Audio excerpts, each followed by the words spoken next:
Hello friends, welcome back to my YouTube channel दिल को vlog. कैसे हो आप लोग? उम्मीद है सब अच्छे होंगे, सब बढ़िया होंगे और अपनी जो तैयारी है वो अच्छे से कर रहे होंगे। चाहे वो हरियाणा पुलिस के बच्चे हों या फिर दिल्ली पुलिस के या एसएससी एमटीएस के या जीडी के या फिर आपके यूपी पुलिस के, और साथ में आरपीएफ की वैकेंसी भी आप लोग ज़रूर देख रहे होंगे। और उनके अलावा आप SSC CPO SSC CGL exam भी ज़रूर देख रहे होगे मेरे हिसाब से, क्योंकि अगर आप तैयारी कर रहे हो तो आप हर एग्ज़ाम की तैयारी कर रहे हो, कोई स्पेसिफिक एग्ज़ाम की तैयारी नहीं कर रहे हो।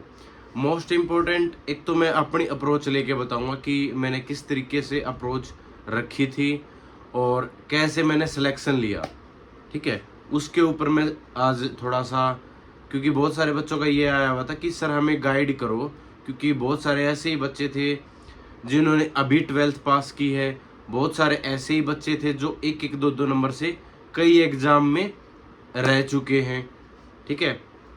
और आपका ये भी रहेगा कि आपका जो दिल्ली पुलिस का एग्ज़ाम है ना वो कब हो सकता है, ठीक है। उसके ऊपर भी हम ज़रूर डिस्कशन करेंगे कि आप लोगों को कितना और इंतज़ार करना पड़ेगा, आपका जो एग्ज़ाम है वो कब होगा, ठीक है। तो सबसे पहले मैं बता दूं कि मैंने बहुत सारे एग्ज़ाम दे रखे थे भाई पीछे। ये नहीं कि मेरा पहले ही एग्ज़ाम में सिलेक्शन हो गया था, ठीक है। क्योंकि जैसा हाल आपका है ना अभी फ़िलहाल कि 1 नंबर से 2 नंबर से रह गया फाइनल लिस्ट के अंदर, ठीक है, वैसा ही हाल मेरा था। मैंने हरियाणा के एग्ज़ाम दिए थे, ठीक है, क्योंकि मेरी अप्रोच पहले यही थी स्ट्रेट कि ग्रेजुएशन के साथ साथ कि मैं कोई हरियाणा का एग्ज़ाम देता रहूं। और क्योंकि मैं हरियाणा से हूं तो मेरे को ये था कि मैं कोई आसपास ऐसी जॉब पकड़ लूं हरियाणा में ही, ठीक है, जिससे ज़्यादा भागदौड़ ना हो, क्योंकि सभी चाहते हैं कि घर के आसपास नौकरी हो। तो मैंने हरियाणा के जो हरियाणा पुलिस है उसके 2 एग्ज़ाम दिए थे, ठीक है। उसमें फिजिकल होता था, दोनों बार फिजिकल क्वालिफाई हो गया था और जो फाइनल मेरिट लिस्ट थी उसमें रह गया था।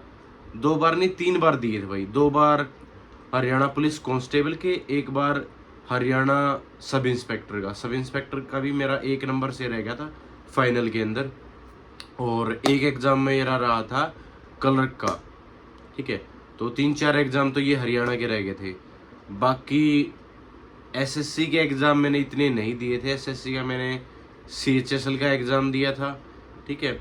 और उसके अलावा एक फेज़ 12 का एग्ज़ाम है वो दिया था, ठीक है। तो ऐसे करके मैंने मतलब रेलवे के एग्ज़ाम दिए थे, लोको पायलट के। उसमें भी टायर 1 होता है, टायर 2 होता है। टायर 1 में अच्छे मार्क्स थे, टायर 2 में अच्छे मार्क्स नहीं बन पाए थे इतने, ठीक है, तो उसमें रह गया था। और आरपीएफ का एग्ज़ाम था, आरपीएफ वाले में तो धांधली हो गई थी। उसमें तो लगभग जो बच्चे जिन्होंने एग्ज़ाम वैसे करवा रखा ज़्यादातर वही सिलेक्ट हुए थे, क्योंकि 120 में से 120 नंबर के ऊपर कट ऑफ गई थी, 118 पे कट ऑफ गई थी, ठीक है। तो उस चीज़ का तो कुछ मायने रहता नहीं है। तो अब आपकी अप्रोच बता देता हूँ कि इस महीने में क्या रहनी चाहिए। क्योंकि हम अगर कोई मान लो एक एग्ज़ाम से या 1 नंबर से या 2 नंबर से रह जाता है ना, तो हमारी थिंकिंग ये रहती है कि पता नहीं किस्मत में क्या लिखा है, जॉब है या नहीं है, या अब जो मैं कोशिश करना वो छोड़ दूं, ठीक है, या फिर मैं नई बुक परचेज कर लूं, ठीक है, और या फिर मैं जो बैच ले रखा क्या वो। मेन बात ये है कि आपको अपने ऊपर सेल्फ बिलीफ होना चाहिए कि मैं कर सकता हूँ। अब की बार यहाँ तक पहुँचा हूँ तो अगली बार मेरे को ये जो लेवल है ये क्रॉस करना है। वो कैसे क्रॉस कर पाओगे? सबसे पहले अपनी जो गलतियां हैं ना उसको सुधारो।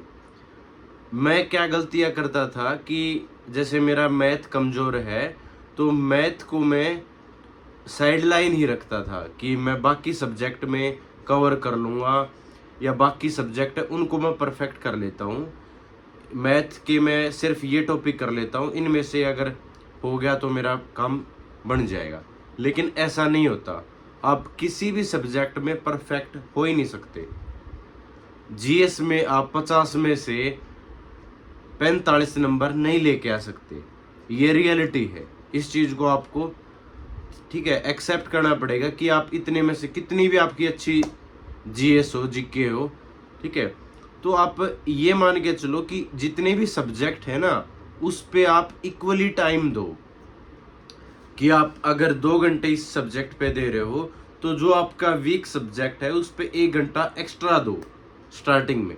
जब आप उस चीज को अचीव कर लोगे ना, वो आपको सब्जेक्ट आने लगेगा, तब टाइम भी घटने लगेगा उस सब्जेक्ट पे। ठीक है। तो स्टार्टिंग में जिस सब्जेक्ट को आपको नहीं आता, जो भी सब्जेक्ट, उस पे ज्यादा से ज्यादा टाइम लगाओ। ठीक है। और जो सब्जेक्ट आता है उसको आप रिवाइज करते रहो। ये भी नहीं कि उस सब्जेक्ट को छोड़ दो, क्योंकि फिर ना तो वो सब्जेक्ट वो वीक हो जाएगा। ठीक है।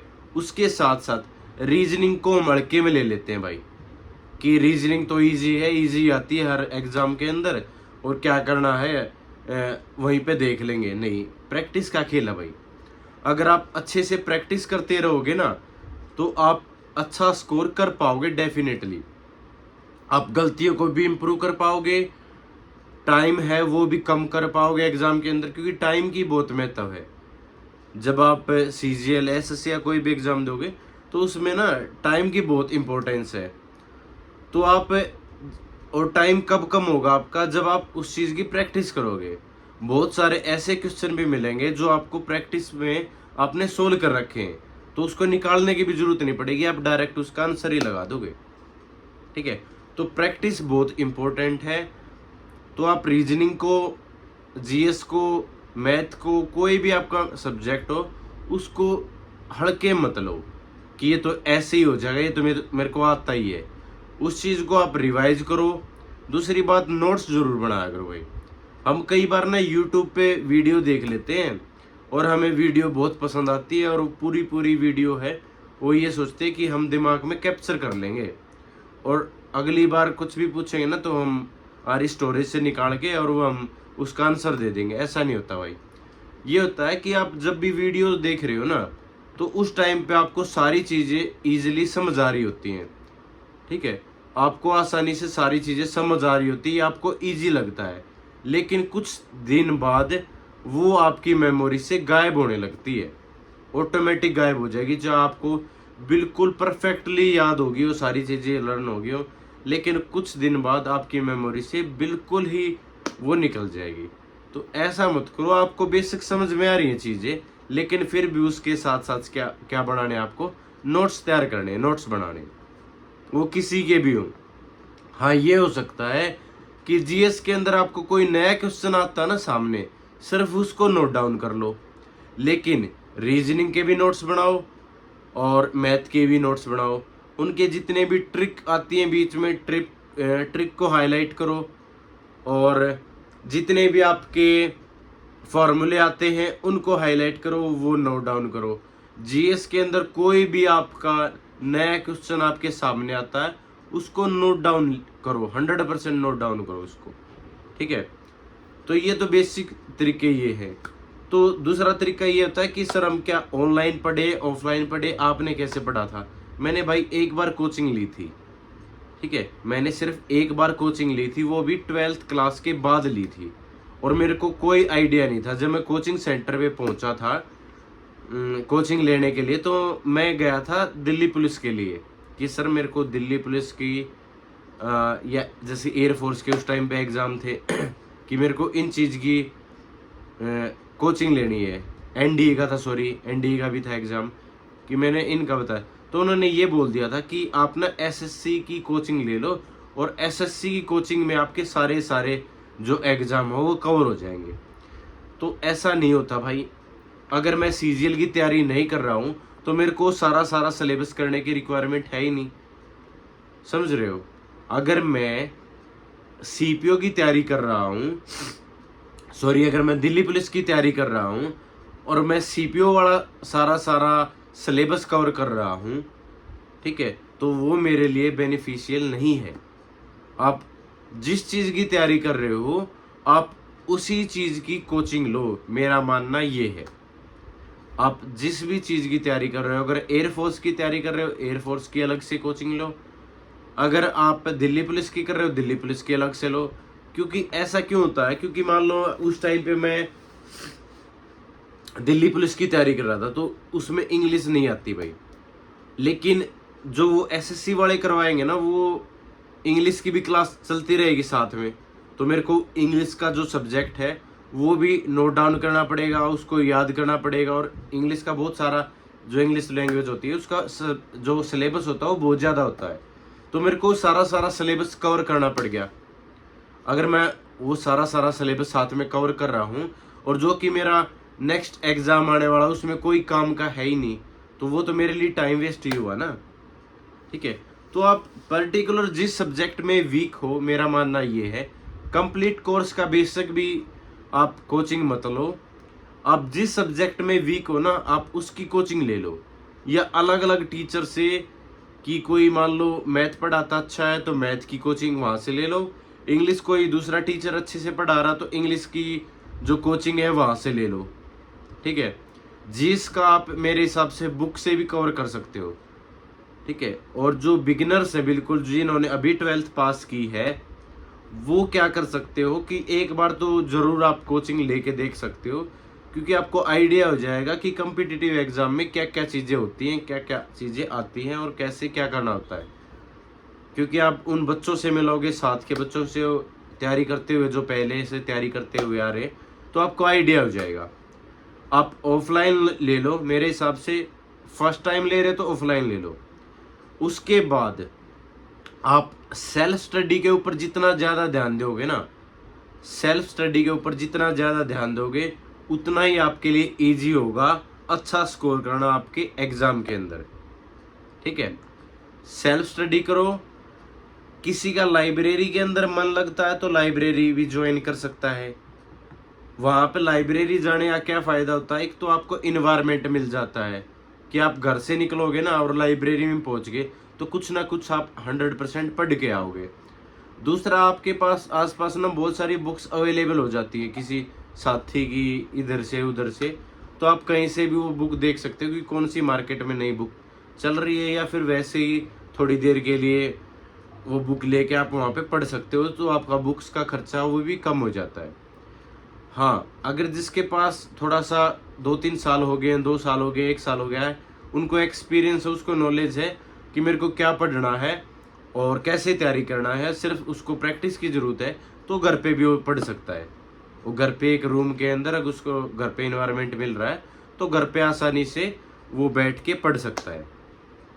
ठीक है, तो वहाँ पे ये नहीं होता कि सर मैं 12 घंटे पढ़ूँ, 8 घंटे, कितना घंटे पढ़ूँ। जब तक आपका माइंड फ्रेश है, जब आप पढ़ रहे हो, आपका पढ़ाई में मन लग रहा है, आपको चीज़ें समझ में आ रही है, जो चीज़ें आप पढ़ रहे हो, तो आप पढ़ते जाओ।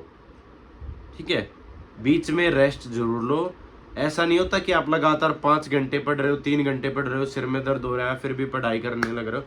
ऐसा जबरदस्ती वाला मत पढ़ो। आपसे 2 घंटे पढ़ा जा रहा है, 2 घंटे पढ़ो। सबकी अलग अलग कैपेसिटी होती है, किसी की 2 घंटे की, किसी की 4 घंटे, किसी की कितनी।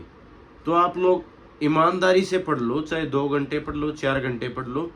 ठीक है, किसी की रीस नहीं करनी कि मेरे को रात को पढ़ना है, क्योंकि मैं अपना खुद का बताता हूँ कि मेरे को शाम को ना नींद जल्दी आ जाती थी, मेरे से रात को नहीं पढ़ा जाता था, लेकिन फिर भी मैं कोशिश करके 10-11 बजे तक पढ़ लेता था, लेकिन मेरे से रात को नहीं पढ़ा जाता था, इसलिए मैं सुबह जल्दी उठ जाता था। और जो जिनकी आदत सुबह पढ़ने की है ना, वो बेस्ट आदत है, क्योंकि जो सुबह पढ़ा हुआ होता है ना, वो ज़्यादा टाइम तक मेमोरी के अंदर रहता है।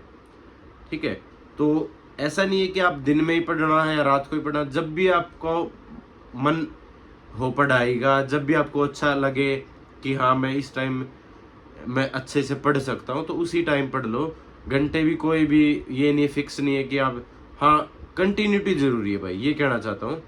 ये नहीं कि आज पढ़ाई कर ली, 2-3 दिन पढ़ाई नहीं की, फिर 8-10 घंटे पढ़ लिया, वो नहीं। आप कंटिन्यूटी बनाए रखो, प्रैक्टिस लगाओ हमेशा। ठीक है, प्रैक्टिस करते रहोगे ना, आप ज़रूर एक दिन परफेक्ट हो जाओगे। उसके साथ साथ ज़्यादा बुक परचेज नहीं करनी है भाई। किरण की ले आओ, किरण की अच्छी अच्छी बुक है, प्रीवियस ईयर है, वो आपके पास हो। ठीक है, मैंने बुक्स की अलग से वीडियो भी डाल रखी है।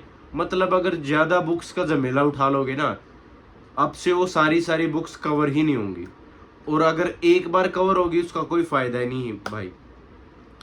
जो भी आपके पास बुक है उसको कम से कम 3 से 4 बार आपसे रिवाइज हो जानी चाहिए, मेन बात ये है। और जैसे मार्केट में अगर मान लो SSC MTS के और हवलदार के निकले हुए ना अभी एग्जाम, तो उसकी एक बुक आ जाती है ऐसे SSC MTS हवलदार, उसमें 3-4 सेट प्रैक्टिस सेट दे देंगे, फिर 1-2 अपना दे देंगे। वो पढ़ने की जरूरत है नहीं भाई, क्लियर बता देता हूँ। वैसी बुक्स परचेज करने की जरूरत है नहीं, वो बिल्कुल कबाड़ा बुक होती हैं। घर पे लेके आओगे सिर्फ बोझा बढ़ाओगे, ठीक है, कबाड़ा बढ़ाओगे घर पे। आप अलग से पर्टिकुलर मैथ के लिए अलग से, रीजनिंग के लिए अलग से, GS के अलग से बुक हो आपके पास, अच्छी बुक्स हो। मैंने वीडियो भी डाल रखी है कौन कौन सी मार्केट के अंदर अच्छी बुक है, ठीक है। और साथ में आप फ्री आपको कंटेंट मिल जाएगा यूट्यूब से, आप यूट्यूब से पढ़ते रहो और साथ में आप प्रैक्टिस लगाते रहो, ठीक है। जैसे आदित्य रंजन सर हैं, उनका मैथ का बैच है, वो पूरा डला हुआ है, और अभिनय सर का भी है। बहुत सारे मैथ के आपके जरूर मिल जाएंगे आपको, ठीक है, फ्री बैचेज भी मिल जाएंगे। GS के लिए आपके पास बुक होनी चाहिए, बाकी आप कभी कभी वैसे कंटेंट दे सकते हो। और उत्कर्ष क्लासेस है, उस चैनल को प्रेफर करो, वो भी अच्छा कंटेंट प्रोवाइड करवाते हैं। और साथ में RWA भी अभी अच्छा चला हुआ, मैं उसको डिनाई नहीं करूँगा, तो आप वहाँ से भी पढ़ सकते हो। जो भी टीचर आपको उनमें से बेस्ट लगे, उनके नोट्स बनाओ, उनकी प्रैक्टिस करो। वीडियो थोड़ी सी लंबी हो जाएगी, चीज़ें तो और भी बतानी थी, लेकिन वीडियो अगर लंबी हो जाएगी तो उस चीज़ का फ़ायदा है नहीं। बाकी कुछ और पूछना हो आप कमेंट सेक्शन में पूछ सकते हो, मैं उसका जवाब जरूर दे दूँगा, ठीक है। तो थैंक यू सो मच, जय हिंद सभी को, नमस्कार।